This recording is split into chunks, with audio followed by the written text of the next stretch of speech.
Et bon matin les kikis, comment que ça va? Épisode priori a fortiori 11 de débutant RC. Ces vidéos, vous les retrouverez dans la playlist qui s'appelle Le Coin du Débutant. Il y a ici, dans le Coin du Débutant, d'anciens tutos. On avait tout fait détaillé de l'extérieur vers l'intérieur du véhicule. Et j'ai décidé de reprendre un peu, puisque c'est une série qui date quand même. Mais j'ai tout mis dans la même playlist pour que tu retrouves tout, puisque ça se classe dans l'ordre de date, hein, soit en remontant, soit en descendant, tu peux régler. Et on a donc recommencé une série débutant RC où on aborde les choses un peu différemment. Dans tous les cas, on est resté simple, c'est débutant, d'accord. Je ne vais pas faire des tutos pro, ça sert à rien, les pros ils savent faire, donc ils n'ont pas besoin de tutos, accessoirement. Le tout, c'est donc de permettre aux débutants de s'y retrouver sur ce qu'ils ont acheté ou sur ce qu'ils aimeraient acheter et ce qu'ils ont vu à droite, à gauche, quelles sont les différences. Tout ça, tout ça, tout ça. Nous avons donc déjà parlé de la roue, des moyeux, des cardans, des triangles de suspension, des cellules. On n'a pas encore causé du diff, parce que ça c'est un élément mécanique plus complexe, on fera à part. On n'a pas encore causé des suspensions, parce que c'est un élément mécanique un peu plus complexe, on fera à part.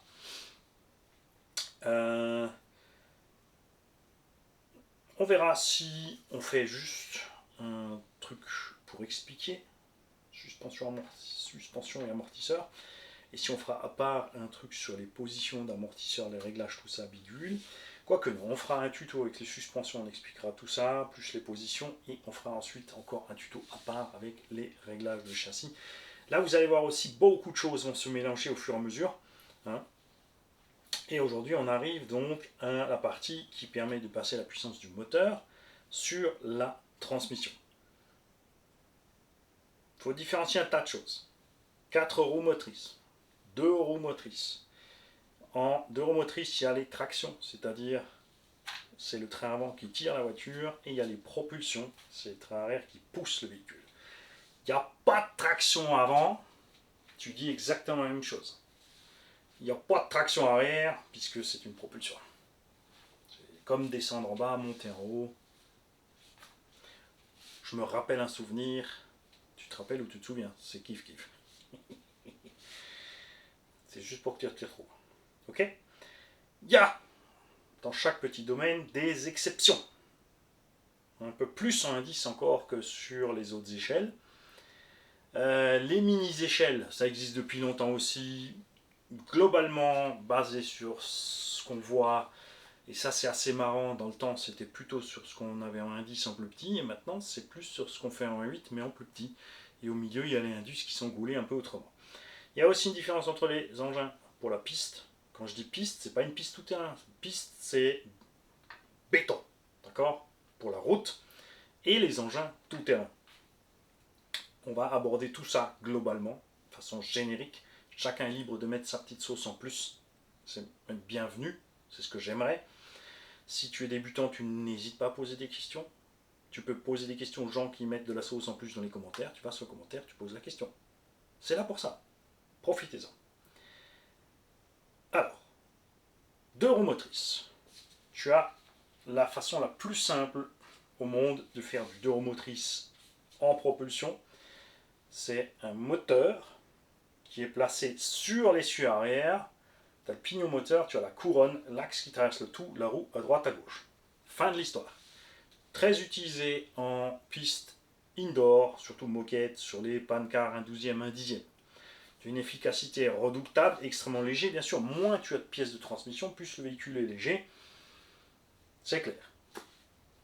Tu ne peux pas utiliser ce genre de montage dans certains types de terrains. C'est pour ça qu'il y a des différences entre les tout-terrains et les échelles, etc.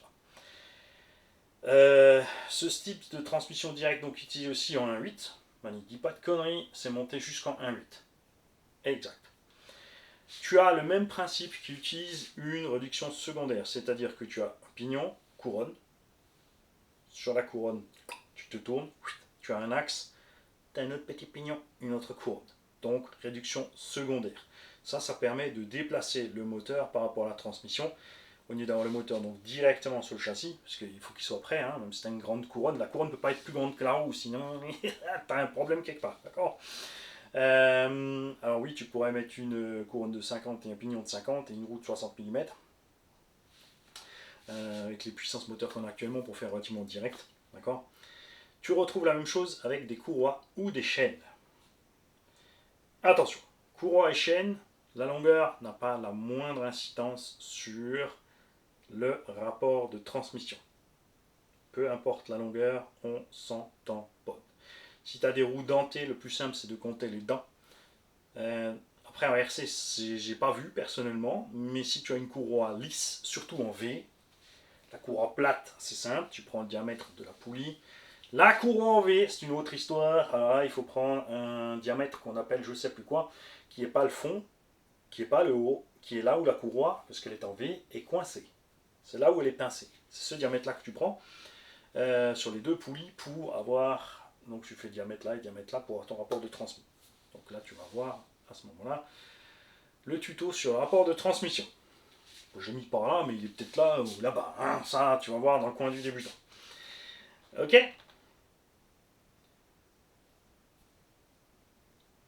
Le moteur peut être devant, porte-à-faux avant. Moteur en porte-à-faux avant, attention. Il n'y a pas qu'une sorte de porte-à-faux. Il y en a qui n'ont toujours pas compris ça. Le moteur peut être derrière, porte-à-faux arrière. D'accord ? Toute la transmission peut être déplacée, porte-à-faux de transmission, par rapport à tes axes de roue. Tu vois ? Alors, si tu as tes roues là, ta transmission là, et la porte-à-faux avant, et la porte-à-faux arrière. Tu peux avoir une transmission porte-à-faux arrière avec un moteur devant. Et tu peux avoir un devant avec un moteur derrière, et tu peux avoir derrière avec moteur derrière. Et devant avec moteur devant. C'est chaud. Traction. Même principe, un peu plus complexe, puisqu'il y a la direction dans le chemin. D'accord ? D'où le fait que certains moteurs sont devant. En plus, c'est plus facile, parce que le moteur il est devant sur ta transmission, ta direction ne gêne pas. Et quand tu as tu peux avoir une traction avec un moteur placé là.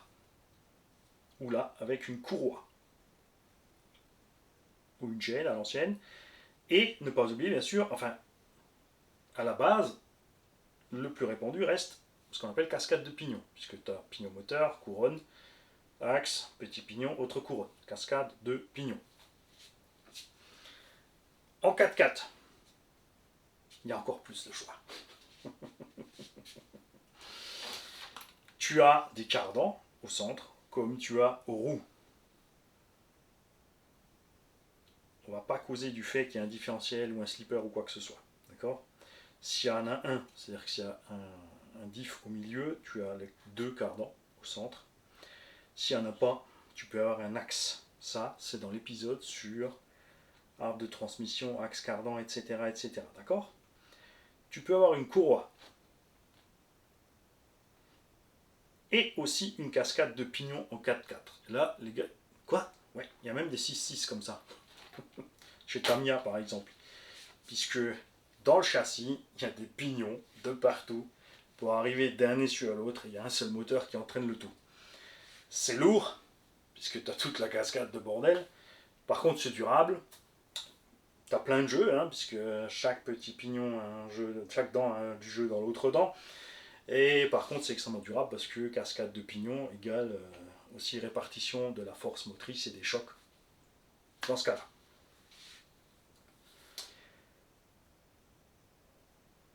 En 4x4, tu peux avoir la transmission parfaitement droite au centre, le moteur posé à gauche ou à droite.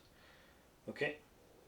Tu peux avoir le moteur posé à gauche ou à droite vers l'avant, parce que ça c'était, je voulais dire, pardon, vers l'arrière. Donc avec une transmission primaire ici, ensuite tu relis sur le reste. Tu peux l'avoir ici ou là, avec deux parties. Et tu peux l'avoir, dans certains cas, le moteur devant aussi. Tamiya XV02 Pro, un truc comme ça. Je t'ai dit, il y a plein de choses. Hein.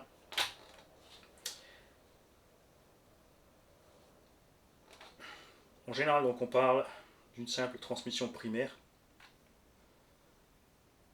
Et il y a des véhicules qui utilisent une boîte de réduction. La boîte de réduction, c'est donc la même chose que je t'ai expliqué sur les deux roues motrices. Soit primaire, moteur sur couronne, secondaire, le pignon qui relie la couronne à un autre pignon avant d'arriver sur l'élément qui va aux roues. Qu'il y ait du diff ou pas, d'accord? Dans cet épisode, tu oublies ce qui est différentiel machin bidule, parce que ça peut être un axe, hein. Je veux dire, dans le cas des pancars, t'as pas forcément un diff à l'arrière, il y en a qui en ont un bi, un machin, un bidule, ça sera quand on causera des diffs. La réduction de transmission permet d'utiliser un moteur moins balèze ou plus petit. C'est généralement ce qu'on n'aime pas trop quand les constructeurs font ça, c'est quand ils utilisent une réduction de transmission qui permet d'utiliser un moteur qui n'est pas adapté à la taille du véhicule, comme Arrma, Kraton et Outcast 4S, enfin la gamme 4S Arrma et la gamme 4S Traxxas avec le Max. C'est des exemples, il y a plein de marques qui utilisent des moteurs trop petits, et puis ensuite subterfuge, méga rapport de transmission, machin. L'Arlo Omni Terminator avec le petit 2850, ce moteur n'a rien à foutre là-dedans. D'accord? Et ce que nous on préfère, c'est quand il y a une boîte de réduction, mais ça, on en parlera dans boîte de réduction qui n'est pas boîte de vitesse. Ne pas confondre, ça on en causera dans l'épisode boîte de réduction. La boîte de réduction qui permet d'utiliser ce qu'on préfère, des grosses roues. D'accord? Donc ça te permet d'emmener un engin relativement lourd, avec des roues relativement lourdes et grandes en diamètre. L'avantage aussi, c'est que boîte de réduction, je t'ai parlé tout à l'heure de la cascade de pignon, procure un certain amorti à cette transmission. Il y a plein de choses qui procurent des amortis, comme les slippers et les cush drive. Ça sera dans l'épisode slipper cush drive. On fera peut-être slipper et cush drive, je vais peut-être l'intégrer dans les diffs. À voir. Donc là, je t'ai parlé des 4-2, que ce soit piste ou TT, en propulsion, en traction. Et je me suis perdu dans l'histoire. Bouge pas, ça va me revenir. Je cherche le wifi. Ça va pas aujourd'hui, fatigué Manu, fatigué, la semaine était longue. Parce que oui, là pour vous c'est samedi matin 8h, pour moi c'est vendredi dans l'après-midi. PLS m'a déjà grondé parce qu'il n'y a pas de vidéo programmée samedi, qu'est-ce que tu fous? Je vous ai dit, surveille. Donc vous pouvez lui dire merci parce que samedi dernier, il n'a pas vu, j'en ai profité. J'ai coincé la bulle. J'ai fait la sieste de 16h à 8h le matin. Je me suis réveillé, il n'y a pas de vidéo, oh, c'est pas grave. La chance, je me suis pas fait choper par PLS. Oui, maintenant on va arriver sur une différence cruciale. Donc alors, comme je t'ai dit tout à l'heure, sur les deux roues motrices avec une transmission uniquement primaire, c'est des engins de piste, que ce soit en propulsion ou en traction. D'accord? Ensuite, les engins qui ont des réductions secondaires, tertiaires, etc., tu les trouves en TT, que ce soit aussi en traction ou en propulsion. En 4x4, il y a une réduction primaire ici, et il y a toujours une secondaire à l'intérieur du diff. D'accord?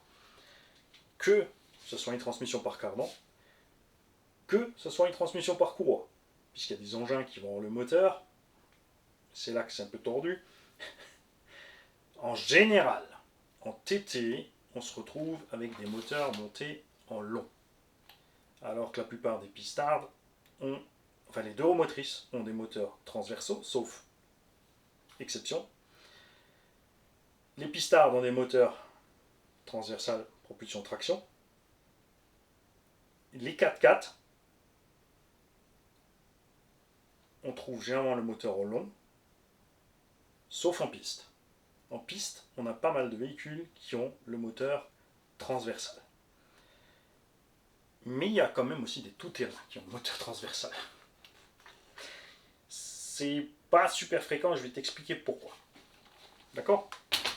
Alors, sur un deux roues motrices en propulsion, le moteur, en règle générale, tourne vers l'avant. D'accord? Du coup, tu as forcément une réduction primaire et secondaire. enfin, pas forcément une réduction, ça peut être juste une transmission. Si tu utilises des pignons de même taille, ça te permet de changer le sens de roue par rapport à ce que fait le moteur sans changer ce qui se passe au niveau de l'étagement. D'accord? C'est important. Le moteur tourne vers l'avant de motrice pour éviter quoi? Pour éviter de perdre le train à manche systématiquement à l'axle. Bien évidemment, avec le moteur brushless, on a tellement de puissance à l'heure actuelle qu'on y arrive quand même sur des grosses échelles. Oui, on y arrive aussi en 2 temps. Hein, mon petit serial crasher. Et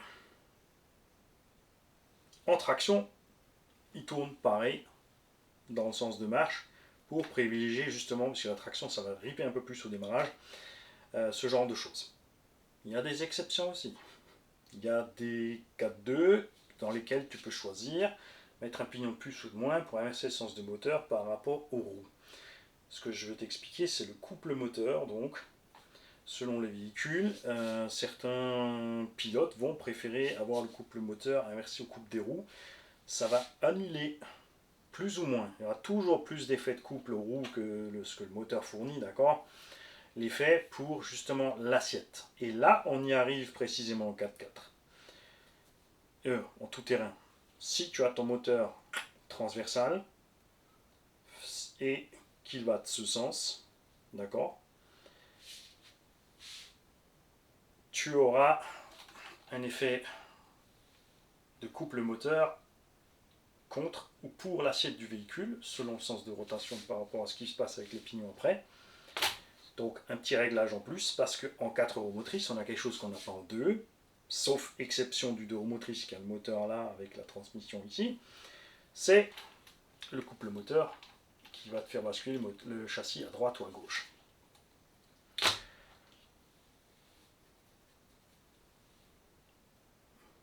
Beaucoup de véhicules 4 roues motrices utilisent la batterie, puisqu'ici on est sur une chaîne brushless, pour compenser cette histoire-là. D'accord?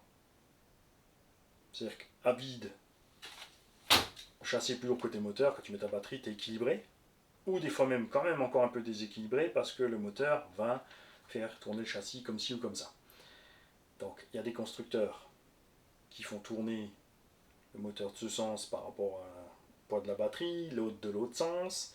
Il y en a certains où tu vas pouvoir tourner les transmissions dans les différentiels pour inverser cet effet, pour pouvoir tourner ton moteur. Mais ça, c'est du domaine de la compétition après. Je sens que je vous ai déjà perdu ce matin. Je m'y perds moi-même de toute façon. Et il y a les choses, on va dire, les plus répandues. Alors, en 1.8, et même les échelles un peu au-dessus, le plus répandu en 4 roues motrices, c'est ça. Tu as la batterie d'un côté, le moteur de l'autre, ensuite chacun met sa sauce pour le vario, il y en a qui le collent là, pour mettre une batterie plus longue, etc. Il y a des moteurs qui sont vers l'arrière, comme je l'ai dit tout à l'heure, ok, juste relié directement ici. Pareil, qui te permet un montage différent sur le châssis. Maintenant c'est la mode, puisqu'ils ont marqué qu'on a tellement de puissance en brushless, parce qu'il y a un point très important qu'il faut savoir, c'est que avant on avait le moteur thermique là. Okay. Pour une question de place, hein, il y a le résonateur, le réservoir, le machin, le bidule et tout. Et ensuite sont arrivés donc les brushless, sur la base du moteur aussi ou du châssis thermique, comme c'est le cas ici de ce Team Magic. Ah, t'as vu ça, c'est même pas par hasard qu'il avait pris ce châssis. Ce châssis peut faire le thermique et l'électro. Okay, on a donc un moteur qui est monté un peu plus à l'arrière. Sauf qu'ils ont marqué qu'on a tellement de puissance en brushless que de toute façon, on arrive à poser l'aileron quand on veut à l'axle. Ce qui ne va pas être le cas du nitro ou beaucoup moins. Donc il commence à balancer plus de masse en avant. Ça a commencé sur les châssis qu'on appelle truggy, ceci est un buggy, donc un châssis un peu plus long, un peu plus large. Il y a plus de place sur le châssis, donc là-bas ils sont allés mettre plus en avant pour ne pas perdre justement ce que je t'ai dit tout à l'heure, les roues avant à l'axle. Et ça commence à venir en buggy aussi. Après, il y en a qui mettent la batterie là, là, là, là, là. Chacun de voir. Ceci ne sont que des dispositions que chaque marque a. Par rapport à ce qu'ils ont envie de faire. Il y en a qui sont plus ou moins efficaces, il y en a qui sont très efficaces à certains endroits, et quand toi tu vas rouler, ou quand ils vont les rouler ici, ils vont dire mais en fait c'est pas ce qu'on veut. Parce que selon le pays, les circuits tournent d'un sens ou de l'autre. Il y a eu donc pendant une période carrément des châssis spécifiques pour les courses Europe et pour les autres. Il y a des châssis bien sûr qui pouvaient tout faire parce que comme je t'ai expliqué, tu pouvais tourner les roues dentées de transmission à l'intérieur ici, et tourner le sens moteur, etc., etc., etc. Ensuite, il y a ce que les pilotes apprécient. Il y en a qui préfèrent avoir plus de poids à l'arrière, il y en a qui préfèrent avoir plus de poids à l'avant. Chacun sa sauce. En 1.10, comme dit, c'est encore plus spécifique parce que en 1.8, tout terrain ou piste, comme dit, tu vas avoir ce genre de choses. Que le moteur soit là avec le pignon derrière, qu'il soit là ici, qu'il soit devant avec le pignon là, ça sera globalement la même chose. En 1.10 par contre, on a des trucs dans tous les sens. Tu as des cardans, tu as des transmissions avec... C'est aussi un cardan si tu veux, mais c'est une corde à piano mais décalée. En 1.10, tu vas te retrouver des fois avec un engin qui a le moteur ici, réduction primaire, secondaire, ça repart de la boîte avec l'arbre de transmission qui va là. Ça permet aussi, pareil, d'avoir différentes places en fait. Puisqu'ici, la transmission qui est au milieu est dans le chemin pour tout le reste. Donc ça ne te laisse pas grand chose, il faut mettre le moteur d'un côté, batterie de l'autre, etc. Alors que avec le système de transmission au-dessus, tu vas pouvoir glisser ta batterie en transversale en dessous. Ça se fait pas en 1/8 parce qu'on roule avec des grosses batteries, donc il faudrait que ta transmission soit vachement haute pour pas être dans le chemin. Ok ? Et comme je l'ai dit, le fait d'avoir le moteur comme ça et d'avoir le truc comme ça, ça induit un couple moteur que tu peux tourner selon le cas, et un couple de transmission, un torque twist.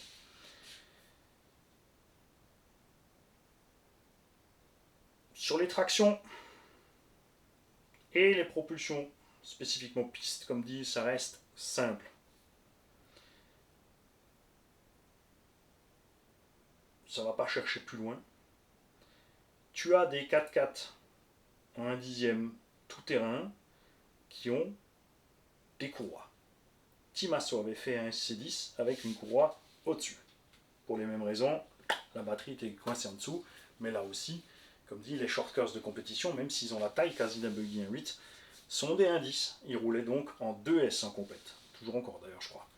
Se sont multipliés maintenant, c'est là peut-être que les gens vont se perdre encore plus. En ces derniers temps, moi ce que j'aime bien, ce sont les batteries relativement standardisées, que ce soit des 2S, qui sont à peu près 140 par 50 de large, après la hauteur dépend de la capacité de la batterie, ou du nombre de cellules, 3S, 4S, 5S, 6S, etc., dans ces tailles-là.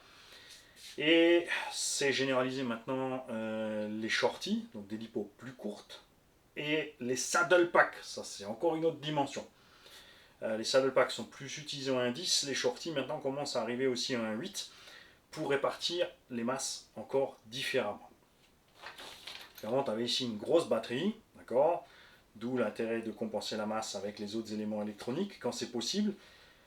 Comme tu peux le constater aussi, la transmission n'est pas forcément au centre, pour justement avoir de la place pour la batterie et tricher sur la répartition des masses, puisque la batterie, si c'est une grosse batterie 6S, ici elle va faire 6, 7, 800 grammes. De l'autre côté, tu as un moteur qui fera 400 grammes. Le vario il est là dans ce cas-là, donc des fois comme dit le constructeur full vario par ici, tu as le cerveau qui fait que 60, donc plus compliqué aussi niveau place et niveau poids pour compenser, donc on décale. Plus c'est droit, mieux c'est. C'est pour ça qu'il y a beaucoup de fans de courroie, parce que la courroie, elle passe tout droit, elle a une inertie quasi zéro, parce qu'elle pèse que dalle, elle est silencieuse, elle est en caoutchouc, donc elle peut compenser aussi des chocs sur la transmission. Les chaînes, c'était beaucoup plus lourd, c'est silencieux aussi, il reste un véhicule à chaîne sur le marché, Kyosho Fox, USA One, ce genre d'engin, et comment il s'appelle encore l'autre, ils en ont encore un, basé sur le même système, qui lui a encore une chaîne au milieu, super silencieux aussi quand c'est bien foutu. Et le plus répandu, les cardans. Là tu vas voir l'épisode cardan. On n'a pas fait l'épisode chaîne et courroie, et on n'en fera pas, parce que je n'ai pas assez d'expérience dans ce domaine, puisque je roule principalement un 8, un 7, un 6, un 5, d'accord, et que les courroies c'est plus vraiment sur les petits indices. Je fais quelques petits indices à courroie, mais c'est pas ma tasse de thé, donc là j'ai besoin de vous, les spécialistes pour les courroies.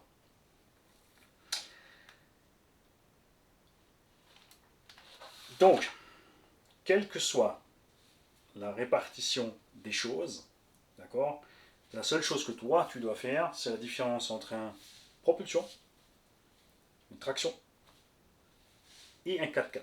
Ensuite, selon le domaine d'utilité de ton véhicule, donc comme dit, les trucs vraiment où tu trouves le plus de choses différentes et de spécificités, c'est le 1/10, donc que ce soit piste ou tout terrain.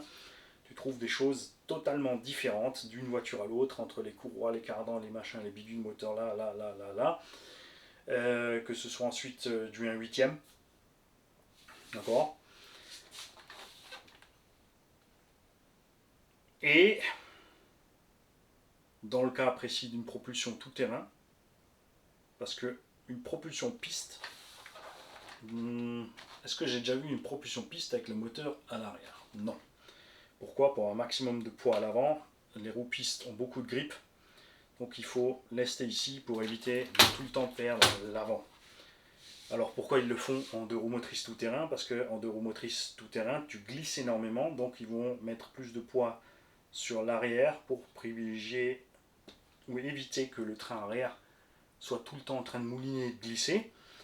Et comme il glisse, justement, l'avant ne va pas forcément décoller.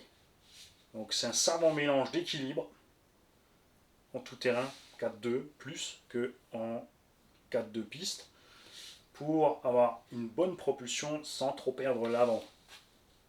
En piste, c'est pas plus simple parce que ça va beaucoup plus vite. Mélange pas non plus ensuite ce qui se passe au niveau des pneumatiques. Hein. C'est sûr, si tu prends des véhicules qui roulent sur moquette avec des traitements de pneus, on va pas comparer avec quelqu'un qui roule sur le bitume avec d'autres pneus sans traitement ou avec traitement, et encore moins avec du tout-terrain, tout ça. Donc, perso, je suis un grand fan des batteries plus ou moins standards, surtout quand tu as plein de véhicules, parce que ça te permet de passer d'un à l'autre. Mais ça ne doit pas t'empêcher de choisir le véhicule qui te plaît. Si tu trouves un véhicule qui te plaît mais qui roule avec des shorties ou des saddles ou n'importe quoi, forcément tu vas acheter les batteries qui vont avec. Et c'est le choix suivant du véhicule suivant. Alors, soit tu vas faire le choix en fonction de ça, soit tu vas dire bon, je garde ce véhicule avec ses batteries et là je reprends un véhicule avec ces batteries là. Mais tout ça c'est qu'une question d'équilibre. Ce qui s'est développé énormément ces 10 dernières années, et comme dit spécifiquement avec le brushless, attention, il y a aussi, on ne parle pas des évolutions de ce qui se passe sur les trains, d'accord? C'est vraiment juste niveau nitro, on a toujours le moteur nitro, on a toujours l'échappement, on a toujours le réservoir. Alors en nitro, ils n'ont pas décidé de passer sur des réservoirs plus gros, ce que personnellement je ne comprends pas. Donc il faut toujours encore des manches de 6 ou 8 minutes selon les catégories, alors qu'avec un réservoir plus gros, bah, tu peux rouler plus longtemps, puisqu'en brushless ils font des manches de 10. Alors il y en a un qui me dit en brushless on fait des manches de 30 minutes, oui, en nitro, mais combien vous faites le plein? Je te parle sans faire le plein. Donc moi je verrais bien des réservoirs plus gros sur les nitros, bien sûr les moteurs ont évolué en dimension. Avant on avait souvent du 2,5, du 3,5, ensuite il est arrivé le 4,6, le 4,6 s'est généralisé aussi un petit peu. Pour que tu aies une idée de puissance, un véhicule brushless 4S loisir a la patate et la VMAX d'un 4,6 compétition.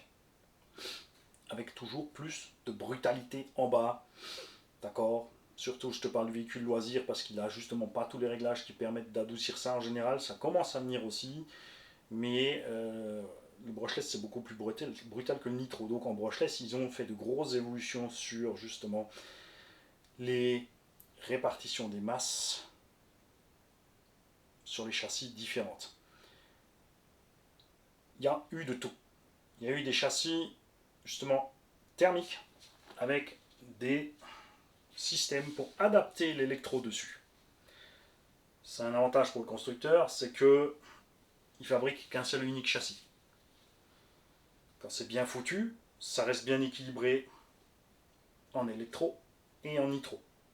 Ça permet aussi au pilote de switcher. C'est un pilote qui roule en compétition brushless et nitro peut faire les deux avec un seul châssis. Même si perso j'en ai pas vu. Les gars ils ont vraiment plusieurs caisses. Après, hein, comme dit, c'est pour une question de budget, ça peut être sympa évidemment pour un pilote qui se lance dans la compète et qui aime rouler en compète nitro, même s'il veut pas gagner, il veut juste participer au nitro, il veut participer au brushless. Lui, il sera là tranquille avec son châssis, sur sa petite manche qui se passe dans sa région, parce qu'il ne va pas leur courir après dans tout le pays. Et il sera cool. Et même lui, pour le loisir, après, il peut faire, tu vois, week-end, il ne veut pas faire chier les voisins, il roule en brushless, la semaine, il peut faire du bruit, il roule en nitro. Tout est possible. Il y a eu donc des châssis spécifiques pour le thermique comme ça et pour le brushless comme ci. Et après en brushless, ils ont commencé à changer l'implantation des éléments. Comme dit, il y a des implantations qui sont propres, bien équilibrées, avec le poids plus en arrière, il y en a qui ont le poids plus en milieu, il y en a qui ont le poids plus en avant. Et donc ce qu'on retrouve surtout dernièrement, les grosses évolutions permettent de tout faire. Le fait d'avoir des batteries plus courtes, tu peux les déplacer plus sur le véhicule ou plus sur le bac. Tu peux rouler avec 2 batteries, certains véhicules avec le moteur là, et ensuite tu peux juste tourner le bordel et rouler avec une batterie là. Ça c'est sympa aussi, des trucs un peu plus polyvalents ou utilisables justement, l'utilisateur loisir, il va utiliser plus ce type de batterie, le compétiteur va préférer les deux là, ou pour une question d'équilibre sur tel ou tel circuit.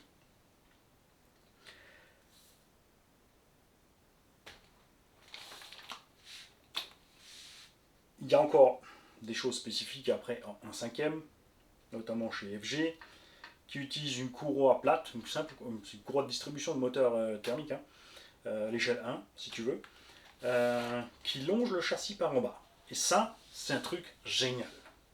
C'est un truc génial parce que c'est bas, c'est léger, c'est silencieux et ça laisse toute la place au-dessus, puisqu'au milieu, tu n'as qu'un petit canal comme ça, large de, bon, après un 5e forcément, il va être large comme ça, il est haut comme ça, et donc c'est très facile de mettre des éléments par-dessus. Le moteur, il ne sera pas trop haut du châssis, les batteries, il y a un max de place. Et c'est quelque chose, par contre, qui n'a pas été répercuté sur les échelles plus petites. D'accord. Souvent, en indice, tu vas te retrouver avec un bout de la courroie en bas et un en haut. Il peut y avoir 3 courroies sur un véhicule. Attention. Ça peut être fait 1, 2 ou 3 courroies. Ça dépend de comment il est foutu. D'accord. Et je dois dire que je ne sais pas trop pourquoi ça n'a pas été fait.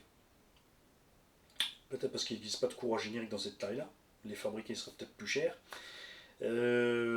Beaucoup n'aiment pas spécialement parce que les carters de courroie c'est un peu plus compliqué à rendre, un peu plus étanche pour qu'il n'y ait pas trop de saleté qui rentre. C'est peut-être plus compliqué sur les petites échelles. Après sur les grosses échelles comme FG, même dans tout terrain, moi j'ai jamais eu de soucis avec ce système. Ça va très bien. Ça résiste très bien à la saleté. C'est très endurant aussi, donc il n'y a pas de truc. L'autre avantage des courroies, c'est quand le châssis flex, genre à part le flex, je vais te reproduire, attends, bouge pas. Hop.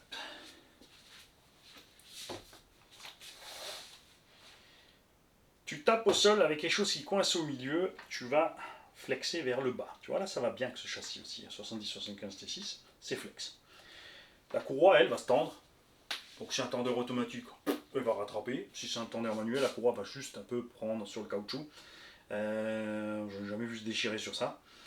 Et l'inverse, c'est-à-dire atterrissage basique, fort comme ça, où tu vas comprimer le tout. La courroie, là pareil, si tu as un tendeur auto, il compense. S'il n'y en a pas, elle va prendre un peu de jeu. Peut-être qu'elle va sauter une dent ou deux. D'accord. C'est pour ça que c'est principalement utilisé en piste, puisqu'en piste, il n'y a pas ce genre de choc. En TT, par contre, ça peut arriver, mais il y a quand même pas mal de indices TT à courroie. Quand il y a un tube complet de devant jusque derrière, on en a parlé dans l'épisode des cardans, il peut se balader tout simplement, il y a de la place, il peut bouger, ou il est télescopique, il peut rentrer et sortir. Quand c'est des cardans comme ça aussi, ils ont un jeu. Il y a des fois un petit caoutchouc au fond pour éviter qu'il se balade, que ça fasse du bruit, mais il y a un jeu, tu vois, celui-là il en a, parce que justement, tu peux comprimer ça, d'accord. Et s'il n'y a pas de jeu, tu vas créer des tensions mécaniques entre ces deux pièces-là. Donc soit tu vas plier le cardan, soit tu vas abîmer les noix et au pire, les éléments internes dans les diffs, y compris les roulements qui vont prendre la pression sur la gueule. Chaîne, comme dit, on ne va pas s'éterniser dessus parce que c'est pas super répandu. C'était un moment dans le temps, dans les années 70-80. Ensuite, ça a disparu, sauf comme dit certaines exceptions encore. Donc globalement, oui. Les cardans sont les moins sensibles à tout simplement la saleté et l'usure. C'est très endurant. Mais pour le salut de la méca, les courroies c'est plus sympa. Mais ça peut sauter, ça peut se déchirer, ça s'use, ça se bouffe, la saleté rentre dedans. C'est plus sensible et c'est plus compliqué à mettre en place aussi sur le véhicule. Ici, si tu as une courroie qui court en bas, pour aller la changer, si tu as un pépin, il faut sortir les deux cellules, tout le truc. Tu vois. Pourquoi alors FG la fin 1.5? Parce que c'est une courroie comme ça. Elle est énorme. C'est une courroie, tu peux te pendre avec, il n'y a pas de souci. Tu fais 100 kg, tu l'accroches au crochet, tu t'accroches, tu fais tes tractions à un bras sur ta courroie, elle ne bougera pas. D'accord. Un 8 évidemment, ça ne sera pas pareil. Mais ce serait rigolo qu'un constructeur se lance dans l'aventure. Peut-être Titi et Larlo qui aiment bien faire des choses un peu autres. Hein, ce serait pas mal aussi. Donc quoi qu'il en soit, je te répète, si tu penses ta position au moteur, coupe le moteur qui influe sur le châssis, que ce soit là ou là. Ok. Position du moteur n'a pas vraiment d'importance sauf la répartition de la masse de celui-ci, puisqu'un moteur ça pèse. Combien ça pèse un moteur de 1.10? J'en sais même rien, moi j'ai jamais regardé le poids des 1.10, je fais que du 1.8 et des plus grosses. T'as quoi là? 150-200 grammes, pour les moteurs de compète encore moins. Hein. Après, répercuté sur le poids du véhicule en compète, si tu prends un petit pancar qui fait 900 grammes et tu as un moteur de 150, c'est une grosse partie de sa masse, d'accord. Évidemment, sur un engin de ce genre qui fait 4 kg fini, on va dire, moteur de 400 grammes, c'est que 10% de sa masse. Position des batteries aussi, ça n'a pas d'importance, c'est la répartition. Quand c'est une adaptation d'un thermique en brushless, c'est largement où il y avait le plus de problèmes avec la répartition des masses. Pardon. Si tu prends un engin bien sûr qui est 100% électrique, c'est le cas de beaucoup d'engins de loisirs maintenant, Arma, Traxxas, Coralie, tout ça, c'est pensé au départ déjà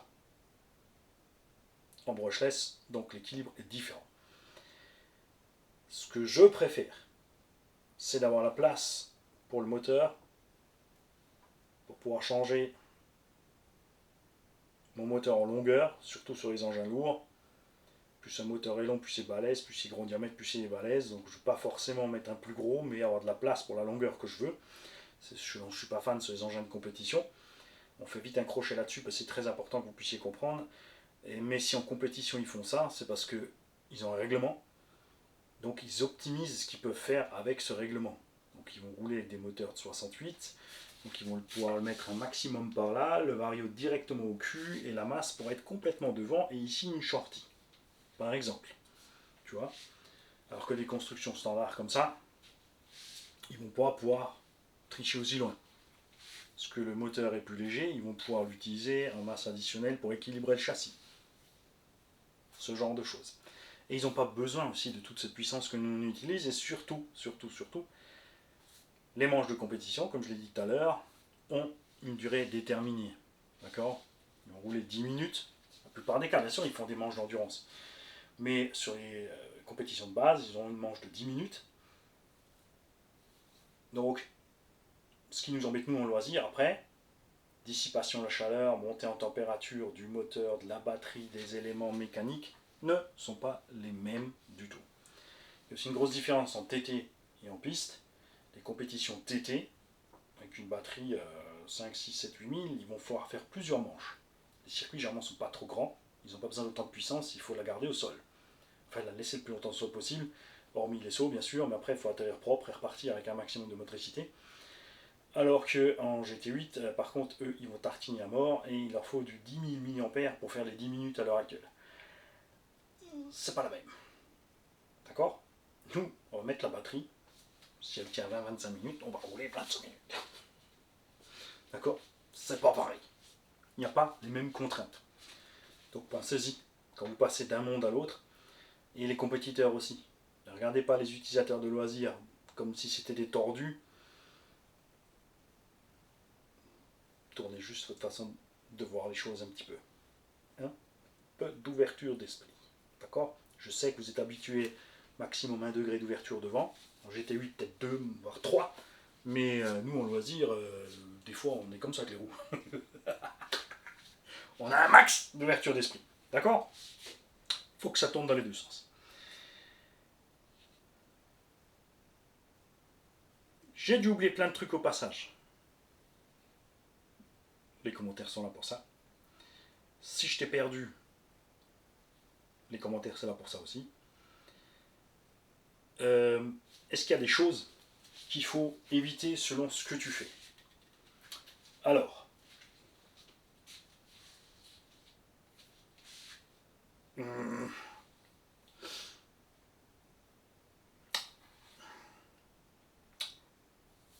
j'ai oublié un truc important aussi. Un 10 et maintenant un 8 pistes aussi. Enfin, j'étais 8. Je parle pas des pancards, des machins, il l'avait déjà. On les diff ouverts, transmission ouverte. Donc oui, avec ça, t'évites d'aller dans la merde. Donc en résumé, le premier point important pour choisir ton véhicule, c'est qu'est-ce qui te plaît? Tu regardes ce qui te plaît. Tu regardes ce que tu peux payer de ce qui te plaît. Et ensuite, avant d'acheter, surtout avant d'acheter. Troisième point, il est ex-aequo avec les deux autres. Hein. Si tu n'as pas d'argent, tu ne peux pas avoir la caisse. Si tu n'as rien qui te plaît, tu ne vas pas la prendre. Il faut impérativement que tu regardes ce qu'il y a autour de chez toi, ce que tu peux, où tu peux facilement accéder. Bien sûr, quand tu es adulte, tu peux avoir une voiture, donc tu te déplaces en véhicule, mais privilégier le vélo et les pieds, regarde ce qu'il y a autour de chez toi. Et mets-toi un petit peu en situation. C'est primordial. Parce que selon le terrain que tu as et que tu peux exploiter, tu vas pouvoir voir qu'effectivement le véhicule qui t'a plu dans ton budget peut rouler là. Mais fais gaffe aux échelles, parce que souvent on se dit tiens, on va commencer avec un petit tout-terrain 1/10 et on va rouler là. Et une fois qu'il est là, le TT110, il fait vu parce que les roues touchent pas par terre. Donc il faut tout revoir. Donc tu es parti de ton choix de bombinette 1/10 bien puissante, à ton certain budget, et tu vas te retrouver finalement peut-être avec un Monster Truck charbon à cause du budget, dans les 200-300 euros, une taille au-dessus mais qui passe. D'accord? Qu'est-ce que ça va y avoir avec la transmission, ça m'a dit maintenant? Alors rien, c'est un petit rappel. C'est juste pour acheter des Monster Truck. Laissez tomber le reste. Le Monster, c'est la vie. Le Monster, c'est la vie.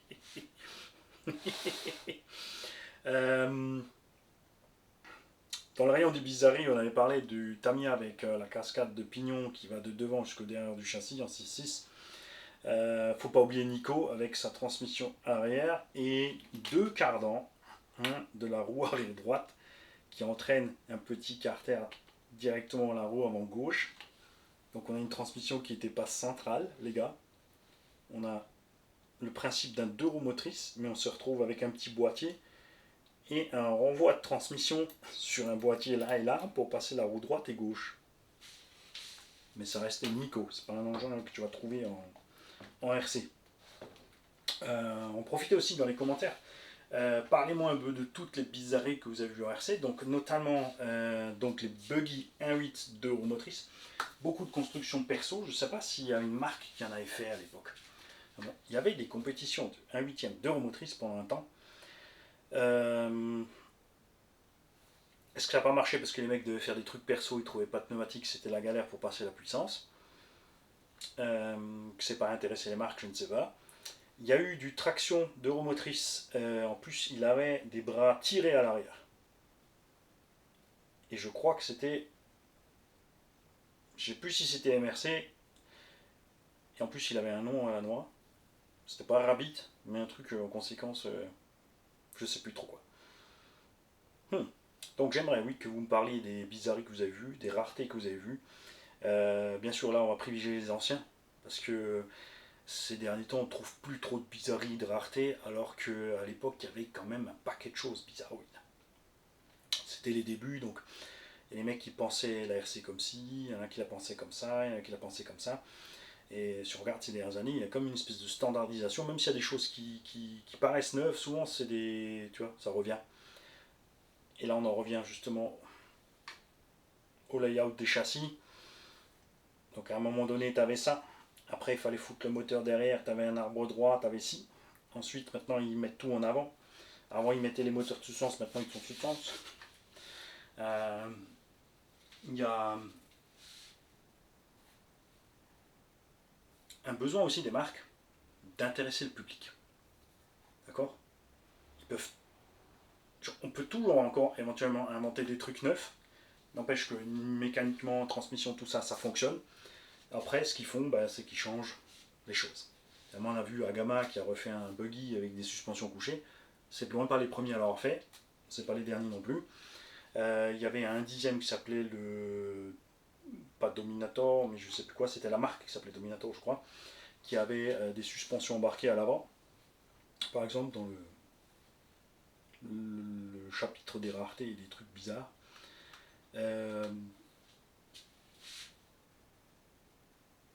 Mais ça, on en reparlera au moment où nous parlerons des suspensions. Ça va un peu avec le layout châssis, c'est pour ça qu'on y parle vite un petit peu. Puisque forcément, si les amortos sont à l'intérieur, on a de la place en moins à l'intérieur. Ça change aussi l'équilibre. Puisqu'au lieu d'avoir le poids des amortos ici, le poids se retrouve ici. Et au lieu d'avoir le poids en haut, le poids se retrouve en bas. D'accord? C'est pour ça aussi le Agama est nain. Pourquoi est-ce que pour mettre les masses en bas, il n'y en a aucun qui met les amortos à l'envers? Et pour moins risquer de les casser, surtout à l'arrière, prendre moins de merde dedans, parce que si tu mets ton amorton en bas, il va se bétonner de saleté. D'accord? Souvent c'est l'amorton à membrane, quand la membrane est en bas, ça marche pas pareil. Si c'est un volume constant, tu t'en fous. Si tu as une vis de purge, sans air à l'intérieur, t'es tranquille. Tu peux le faire. Tu peux inverser tes amortos si tu veux descendre ta masse. D'accord? Et t'es parti dans tous les sens, c'est une catastrophe ce matin. Ouais, mais bon, il faisait chaud, j'avais beaucoup de boulot. Je me dis que ce genre de tuto, ça serait bien, mon petit Mani, que tu te sticks le doigt et que tu le fasses en live. Ça revient au même, puisque de toute façon, tu prépares rien. En plus, comme ça, on aura les commentaires en direct des gars qui peuvent dire tiens, moi j'avais vu ça sur ce modèle. Parce que ça permettra aussi aux gens justement d'entendre le nom des modèles, les trucs, les bidules, et tout ça, et tout ça, tout ça, tout ça. Bon, là j'y vais, avant que je m'étale encore plus. Courroie chaîne cardan, moteur là, là, là, là, là, là, là, là, là, là. Deux moteurs. Deux moteurs. À un moment donné, en charbon, comme il n'y avait pas la place pour mettre un gros, ils mettaient deux moteurs charbon. Donc les gens croyaient que c'était mucho plus fort. Mais ça changeait pas grand chose, ça restait du charbon. Deux moteurs, ça prend énormément de place. Il faut deux varios. Avec les moteurs charbon, tu pouvais en avoir qu'un. Le moteur brushless, il n'y a aucun constructeur qui s'est penché pour faire un moteur qui peut entraîner, un vario qui peut entraîner les deux moteurs. D'accord? Ça prend beaucoup de place. Tu as deux carters moteurs. Donc c'est plus lourd au final qu'un moteur plus gros qui a la même puissance. Ce que je veux dire, c'est que si tu mets deux moteurs, ça sera plus lourd que si tu prends un seul moteur de la même puissance des deux. Il te faut deux varios. Et tes batteries, après, tu les mets où? Ça devient chaud. Ça va dans les grandes constructions, mais par ça, c'est pas génial. Alors après, tu annules le torque, coupes le moteur, puisque chacun tourne d'un sens, mais tu as toujours ta transmission qui a ton torque twist. D'accord? Dans le rayon des choses étranges, enfin, choses étranges un peu autres, j'ai oublié, bien sûr, un de mes préférés, le Kyosho Outlaw Rampage. Spécialement le Pro, même si c'est le même que le Rampage. Si tu t'intéresses à un Rampage, prends le Pro. N'achète surtout pas le normal. Tu vas t'en mordre le scrotum parce que tu vas pas réussir à rouler avec ce truc-là. Prends le Pro. Le Pro a un pont à l'arrière. C'est ça que t'as pas parlé, Mani, des ponts. Dans tous les autres tutos, t'as parlé des véhicules à pont et là t'as oublié les véhicules à pont. Donc, les véhicules à pont peuvent avoir le moteur sur le pont. Ça peut être comme le cas du Rampage Pro, une propulsion avec le moteur sur le pont. Avantage, toute la masse est en bas, non suspendue. D'accord? Donc le pont reste bien au sol et on a une bonne motricité. C'est une bonne idée. On a des véhicules comme ça en Monster Truck avec un moteur par pont et deux ponts 4x4. D'accord? Cloudbuster, Tamiya. On a des véhicules avec le moteur au centre, cardan de devant jusque derrière. On a Kyosho Fox qui a deux ponts, moteur au centre avec une chaîne et ensuite des cardans. Il n'y a pas de courroie de devant jusque derrière quand tu as deux ponts. Généralement c'est que du cardan. Comme dit, c'est soit du cardan, soit du moteur dessus. Il y a un engin qui a un pont et une chaîne. C'est un quad Kyosho d'Euromotrice. Le moteur est sur le châssis, il y a une chaîne jusqu'au pont. Ils n'étaient pas obligés, ils pouvaient mettre le moteur dans le pont, mais c'est plus réaliste, tout simplement. La moto Losi, bien sûr, enfin toutes les motos, généralement, ils ont le moteur dedans et la chaîne vers l'arrière. Mais la moto n'a pas de pont. Tu étais parti dans le pont, Mani. Pars pas sur les motos, parce qu'après tu vas faire les avions et les bateaux. Et... Ensuite, quand ça a plus que 4 roues, comme dit, il y a du 6, du 8, du machin, ça reste toujours sur le même principe, c'est juste une petite rallonge en plus pour amener soit la cascade de pignon là-bas, soit un pont, un cardan, un pont, un cardan, un pont, un cardan, ce genre de choses. Et cette fois j'y vais. Alors, propulsion, traction, moteur là, moteur lit, courroie, chaîne, pont, moteur sur véhicule, transmission, pont. Je crois qu'on y est. On est pas mal. Et je veux savoir aussi de tous ceux d'entre vous qui ont essayé plein de choses. Qu'est-ce que vous avez préféré? Alors, mon petit chouchou, en répartition et propreté de l'installation, Obao Hyperstar et Obao Hyper 8SC. C'est le même châssis, juste plus long. On a un énorme bac à batterie côté gauche. On a le moteur qui est posé à l'arrière, le diff qui est là. Et devant, on a le cerveau, le récepteur et le vario. Donc, tu enlèves 2 vis pour ton moteur, 4 vis, tu as sorti l'électronique. Tous les câbles sont ensemble. Il n'y a rien qui dépasse. J'adore. J'adore. Hein? C'est bien. Parce que le cul du moteur est là, le vario est là. Tu vois? Donc les câbles, le moteur au vario, le reste dans la boîte radio, le câble du cerveau, boîte radio. Qu'est-ce qu'il y a encore d'aussi bien foutu? Traxxas X-Max. Pareil, moteur au vario, vario en ligne avec le récepteur, avec le boîtier réception, cerveau en dessous, propre, lipo droite-gauche. Génial. Ce genre de choses. Moi j'aime bien ça, en fait, quand c'est propre, bien rangé, et pas trop tarabiscoté non plus. Quand tu vois Kyosho sur le dernier MP, je sais pas quoi là, qui a mis le moteur ici, là, une batterie là, le vario là, avec les câbles qui vont jusque là, ça fonctionne, hein. C'est important. Mais regardez, c'est laid. Ils avaient fait pire encore avant, ils avaient mis un moteur qui était un peu de travers. Losi avait fait ça aussi sur un short curse. Le TNS-CTE, tu pouvais mettre le moteur droit ou le moteur en travers.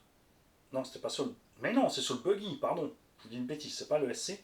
Si, le SC l'avait aussi. Non, c'était le buggy. Il y avait un buggy qui avait fait ça. Pourquoi ils ont fait ça? Eh ben, c'est pour mettre le diff un peu en travers, pour diminuer les angles. Puisque je t'ai dit, plus la transmission en ligne, mieux c'est. Hein. Moins tu as de pertes et moins tu as d'usure sur les pièces. Et plus ta transmission se déporte et tes cardans font comme ça, et plus tu as des problèmes. D'accord?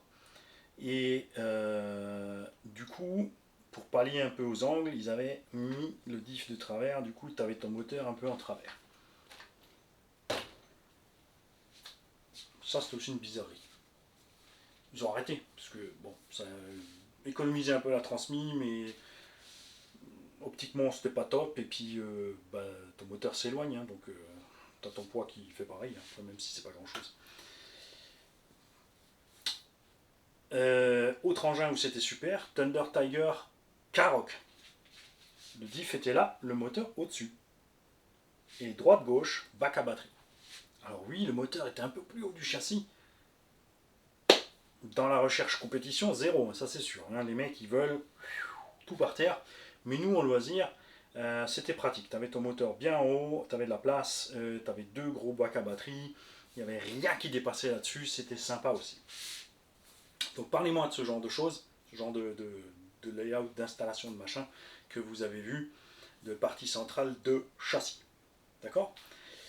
Samedi prochain, si j'ai le temps, on parlera peut-être suspension, peut-être diff, ou peut-être...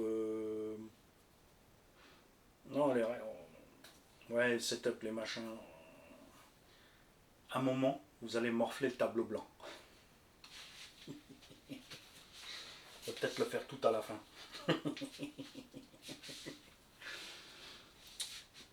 Et s'il n'y a pas de tuto, c'est que j'ai pas eu le temps de faire et que on est à J-6 du Val d'Argent.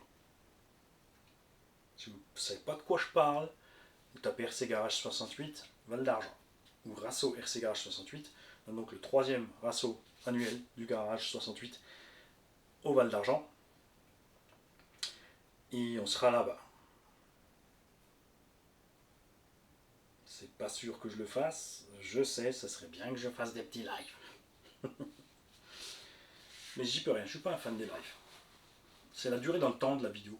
Un live, c'est bien quand tu vois le live. Certains regardent encore un peu après, puis après ça s'estompe. Alors que quand tu fais une vidéo qui est dédiée à durée, la durée elle tient. Et les gens qui regardent après, ils n'ont pas besoin d'avoir suivi ce qui s'est passé. Ils ont une vidéo sur un truc donné. Tu vois. Alors que le live, s'ils ont pas le fil, ils captent que dalle. Surtout s'il y a plein de gens au milieu qui parlent de trucs machin, qui sont là, qui savent de quoi on cause. Tout ça, tout ça. Mais ouais, il faut que je peut-être me servir de PLS au Val d'Argent pour faire ça. Il va faire la technique, hein. Puis moi je vais juste me parader. Ça va te coucher un châssis de Team Magic, ça, cette histoire. Non, c'est à moi. Je fais tout moi-même.